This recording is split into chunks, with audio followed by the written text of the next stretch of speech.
আপাতত উপদেষ্টারা যারা আছেন, আমি আপনাদের সবিনয়ে আমি অনুরোধ করছি, আপনারা এখন দেশের ক্ষমতাবান ব্যক্তি, আপনারা দয়া করে এই জিনিসটাকে আমলে নেন। আমরা যারা ব্যবসায়ী আছি, আমরা কেউ চোর ডাকাত না, আমরা সবাই ভ্যাট ট্যাক্স চাকাত দিয়ে আমরা ব্যবসা করি। আসলে এই দাবিটা হচ্ছে জনগণের দাবি।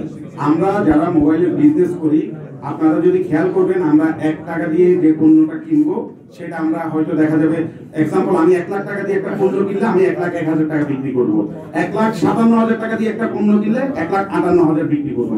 আমাদের ব্যবসায়ের কোনো লস নাই। আপনারা ব্যাপারটা বুঝবেন, আমরা আসলে জনগণের জন্য। কারণ আপনারা দেখেন একটা জিনিস, জনগণরা, আমরা যারা মোবাইল ব্যবসা করি, আমরা মোবাইল সম্পর্কে ভালো অবগত, ফিউচার কি হতে পারে আমরা ভালো করেই জানি। আপনারা সাংবাদিক, আপনারা ক্রাইম বা অন্যান্য রিপোর্ট সম্পর্কে আপনারা অবগত। তো আমরা বুঝতে পারছি সামনে যদি এই এনএএস সিস্টেমের মাধ্যমে যদি 57% আমাকে ট্যাক্স আরোপ করা হয়, সবচেয়ে বেশি ক্ষতিগ্রস্ত হবে আমাদের দেশের জনগণ। সর্বোপরি সবচেয়ে বেশি ক্ষতিগ্রস্ত হবে দিনমজুর যারা রিকশাওয়ালা আছে, এরা মোবাইল ইউজ করতে পারবে না। এবং সবচেয়ে বড় ক্ষতিগ্রস্ত হবে আমাদের স্টুডেন্ট সমাজ, আমাদের ছাত্র সমাজ। কারণ ছাত্ররা একদম কম মূল্যে, ন্যায্য মূল্যে ভালো প্রোডাক্টের হাই কনফিগারেশন যে সেটগুলো পাচ্ছে, সেগুলো পাচ্ছে আমাদের এই গ্রে মার্কেটের জন্য। আপনারা একটা জিনিস খেয়াল করবেন, আমাদের সামনে যে যুগ আসছে সেটা হচ্ছে এআই এর যুগ। এআই এর যুগে আমরা যদি পিছনে পড়ে থাকি, তাহলে জিনিসটা আসলে একেবারে বেমানান এবং দুঃখজনক। আপনারা দেখেন, আমরা প্রযুক্তিগতভাবে সামনে যেখানে এগিয়ে যেতে চাই, ওই জায়গায় একটা সিন্ডিকেট, বিভিন্ন ধরনের আমরা উপদেষ্টারও নাম শুনতে পাচ্ছি, উপদেষ্টার সহকারীর নাম শুনতে পাচ্ছি,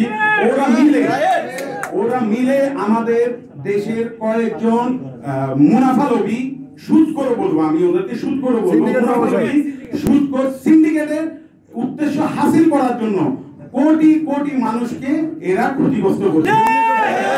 আন্দোলনের ব্যাপারে একটা কথা বলবো আপনাদেরকে, শুধু আপনারা আমাদের এই মোবাইল ইউজ করে প্রায় 6 কোটি সিম আমাদের বাংলাদেশে ইউজ করে। এই 6 কোটি লোকই কিন্তু এটাতে ক্ষতিগ্রস্ত হবে। এবং এই 6 কোটি লোক যদি ক্ষতিগ্রস্ত হয়, এখনো কিন্তু সবাই ঘুমে আছে, কেউ বুঝতে পারছে না এটার পরিণতি কি হবে। এটার রেট অনেক বেড়ে গেছে। আমি হলফ করে বলি, যদি এরকম একটা পরিস্থিতি সৃষ্টি হয়, 5 আগস্টের রেকর্ড ভেঙে সকল জনগণ রোডে,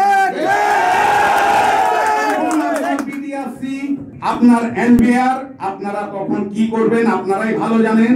এবং আপাতত উপদেষ্টারা যারা আছেন, আমি আপনাদের সবিনয়ে আমি অনুরোধ করছি, আপনারা এখন দেশের ক্ষমতাবান ব্যক্তি, আপনারা দয়া করে এই জিনিসটাকে আমলে নেন। কারণ আমরা সামনে নির্বাচনের আগে আমরা চাই না আন্তর্জাতিক কোন সম্প্রদায় আমাদেরকে ক্ষতি করুক, এই সব উদ্দেশ্য প্রণোদিত কারণ দিয়ে।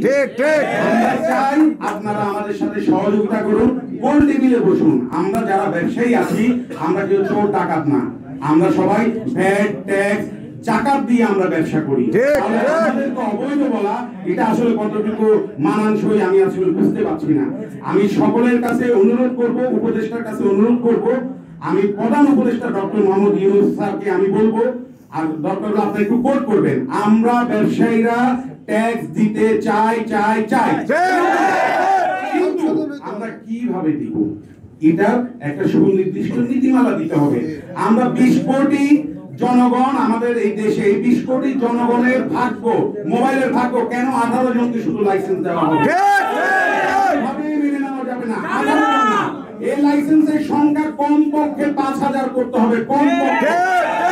এই প্রতিযোগিতামূলক বাজারে আমি সিন্ডিকেট করে 5 আগস্টের পর আমরা সব ধরনের সিন্ডিকেট ভাঙতে সক্ষম হয়েছি, কিন্তু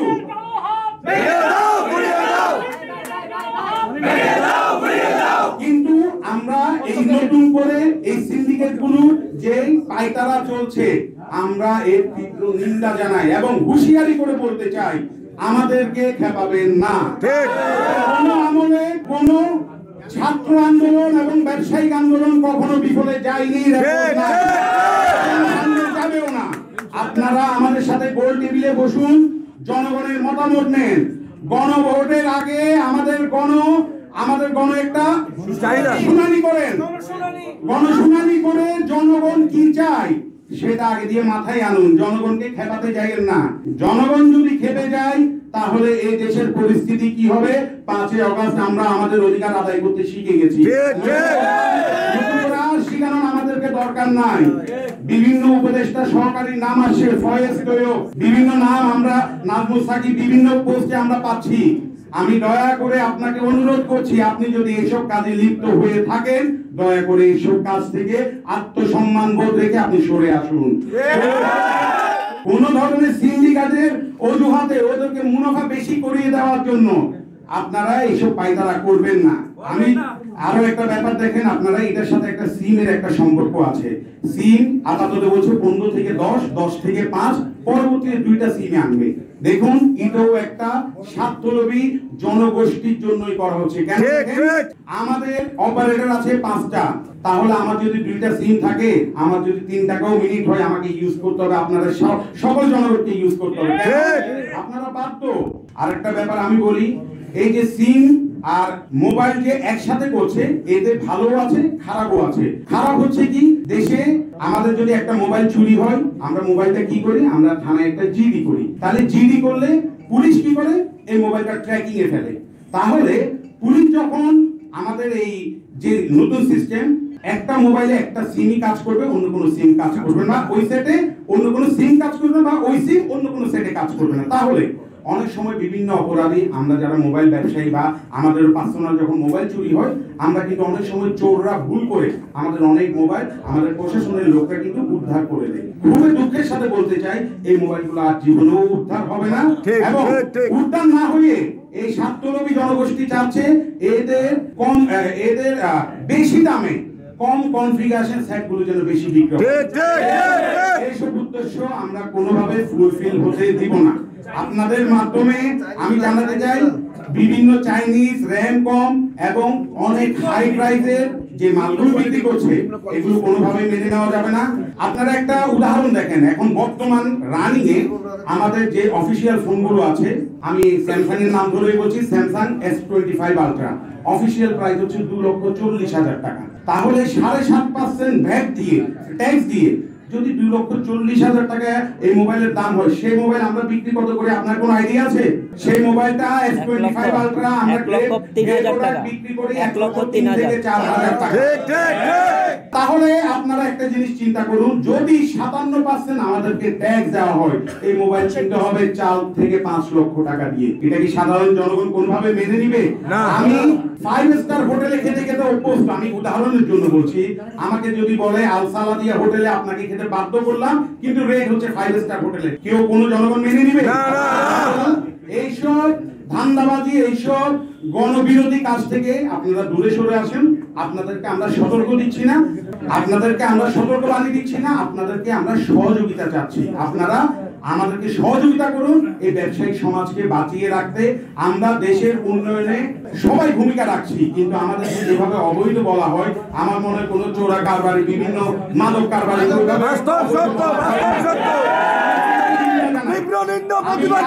বলতে চাই। আমাদের মোবাইল বিজনেস কমিউনিটির সেক্রেটারি জনাব আবু সাইদ পিয়াস, উনাকে নির্মমভাবে গতকালকে ডিবি অফিসে ধরে নেওয়া হয়েছে, এটা আমি তীব্র নিন্দা জানাই। অচিরেই যদি উনাকে নিঃশর্ত মুক্তি দেওয়া না হয়, পুরো বাংলাদেশে আমরা গণ আন্দোলনে যাব।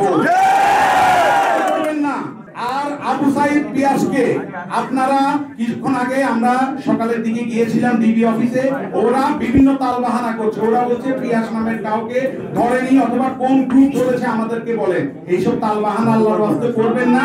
কিছুক্ষণ আগে আমাদের ওই সাংবাদিক যিনি অ্যারেস্ট হয়েছেন, উনি একটা পোস্ট দিয়েছে অলরেডি, আপনারা হয়তো পেয়েছেন জিনিসটা।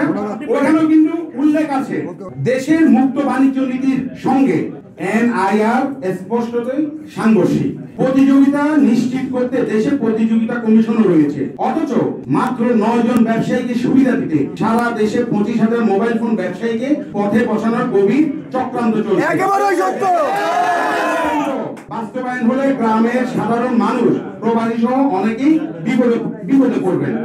একটা ব্যবসায়িক সিন্ডিকেটের বিরুদ্ধে কথা বললে সরকার কেন ভয় পায়? শুধুমাত্র প্রেস কনফারেন্স বন্ধ করতেই কি আমাকে গভীর রাতে জোর করে তুলে নিতে হলো। যারা মুখে বাক স্বাধীনতার বুলি আওড়ান তারাই কি আমাকে বাকরুদ্ধ করতে এই আয়োজন করলেন? এই কি তবে বাক স্বাধীনতার বাস্তব চিত্র?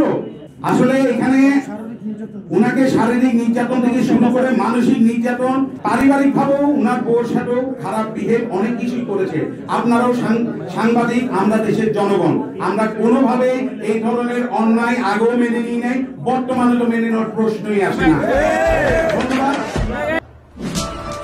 দেশে দেশে সবার সাথে দ্য নিউজ।